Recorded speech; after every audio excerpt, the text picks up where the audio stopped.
بسم الله الرحمن الرحيم. النهاردة هنتكلم عن كذا موضوع مهم، اللي بتشغل الموضوعات المصرية في الأواني الأخيرة.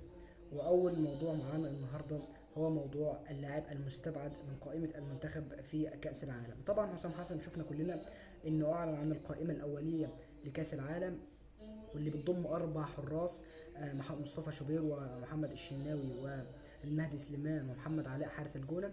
تمام. وديت كانت الأربع حراس اللي هم المفروض يستبعد منهم واحد.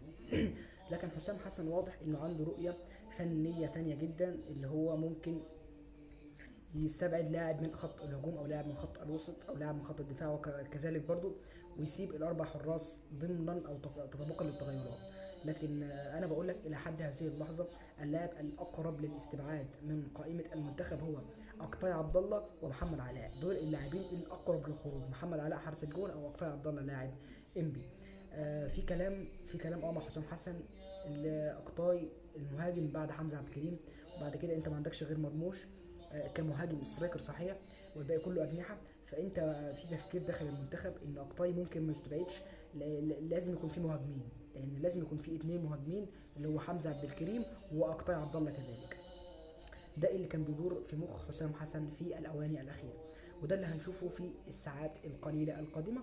هنشوفه هيقول ايه حسام حسن وقائمه المنتخب هتشهد ايه. تاني موضوع معانا بقى هو الموضوع الجدلي عن في ناس بتقول ان استبعاد احمد السيد زيزو واجب من القائمه. طبعا الكلام ده عاري تماما من الصحه. احمد السيد زيزو لعيب كبير ولاعيب ممتاز، لعيب له تاثير كبير، لكن ممكن ما يكونش موفق الموسم ده مع النادي الاهلي او منتخب مصر. لكن ما تنكرش دوره الكبير جدا مع النادي الاهلي او نادي الزمالك والمنتخب المصري سابقا.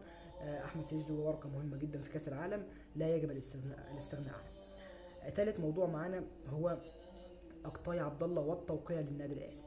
اقطاع عبد الله الى حد هذه اللحظه لم يوقع على اي نادي في مصر او خارج مصر.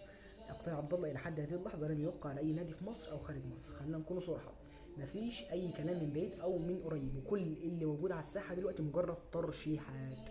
مجرد ترشيحات. اقطاع عبد الله محطوط ضمن ترشيحات اهلي زمالك بيراميدز. ممكن تكون صعبه على الزمالك شويه عشان ايقافات القيد، وبيراميدز ممكن يخلص الصفقه بفلوس، والاهلي ممكن يخلص الصفقه بالانتماء. فده موضوع اقطاع عبد الله وما يخصه. اخر موضوع معانا النهارده وهو موضوع مصطفى محمد واستبعاده. طبعا عرفنا ان مصطفى محمد استبعد من قائمه المنتخب للمشاركه في كاس العالم. تمام.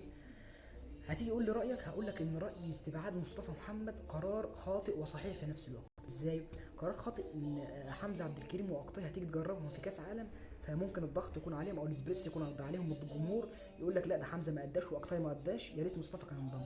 وفي نفس الوقت مصطفى اداؤه متراجع جدا ولا يرتقي ان يكون لاعبا مهاجما او يكون لاعبا في صفوف منتخب مصر في كاس العالم. ارقامه ما تتحدثش عنه في الموسم ده، مفيش ارقام.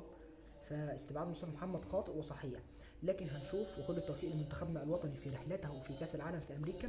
ومهما ضم حسام حسن اي حد، ويا ريت جمهور الزمالك ما ينتقدش حسام حسن على اختياراته. انت مش المدرب، هو المدرب اللي بيختار والمدرب اللي بيعمل وخطط ولاعيبه على اعلى مستوى. شجع منتخبك، بلاش التشكيك في حسام حسن، بلاش تقول حسام حسن اهلاوي، بلاش تقول حسام حسن زملكاوي. بلاش الكلام ده، لان الكلام ده بيأثر بالسلب. بيأثر بالسلب. ايوه هقول لك بيأثر بالسلب على المنتخب المصري وعلى ادائه في كاس العالم.